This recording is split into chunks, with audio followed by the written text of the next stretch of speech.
जय भीम जय संविधान। मी अर्जुन वाघ, वंचित बहुजन आघाडी शिरपूर तालुका अध्यक्ष।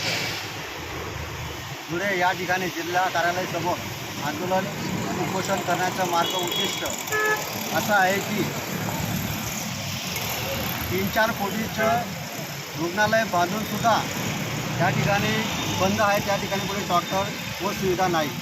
दुसरा मुद्दा, वयोवृद्ध, हे बघा इथे असतील ते बाबा, वयोवृद्ध ज्येष्ठ नागरिक त्यांच्या शेतात अतिक्रमण करून कुठल्याही वारंवार तक्रार करून निवेदनं देऊन कुठलेही शासकीय अधिकारी कुठलीही दखल घेत नाही। आणि मुद्दा नंबर 3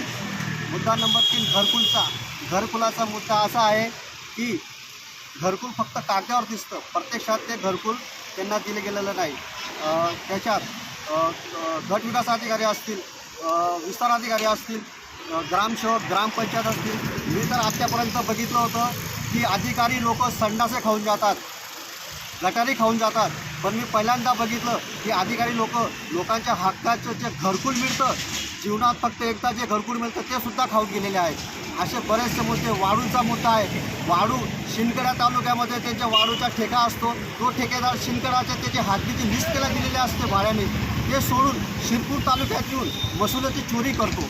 तरीसुद्धा वारंवार तक्रार करून, वंचित बहुजन आघाडीच्या वतीनं वारंवार तक्रार करूनसुद्धा या शासकीय अधिकारी कुठलीही दखल घेतली। हे गेंड्याचे कातेरीचे अधिकाऱ्यांना भ्रष्टाचाराचा एवढा माज झालेला आहे की हे कुठलीही दखल घेतली आणि असे वयोवृद्ध लोकांनासुद्धा हे हॅरेसमेंट करतात। असे बरेचसे मुद्दे आहेत, 7 ते 8 मुद्दे आहेत।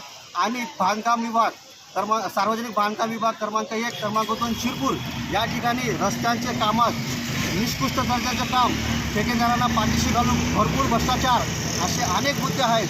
आणि हे कुठलेही वंचित बहुजन आघाडीच्या लेटर पॅडवर एवढे मुद्दे देऊनसुद्धा कुठलीही दखल घेत नाही।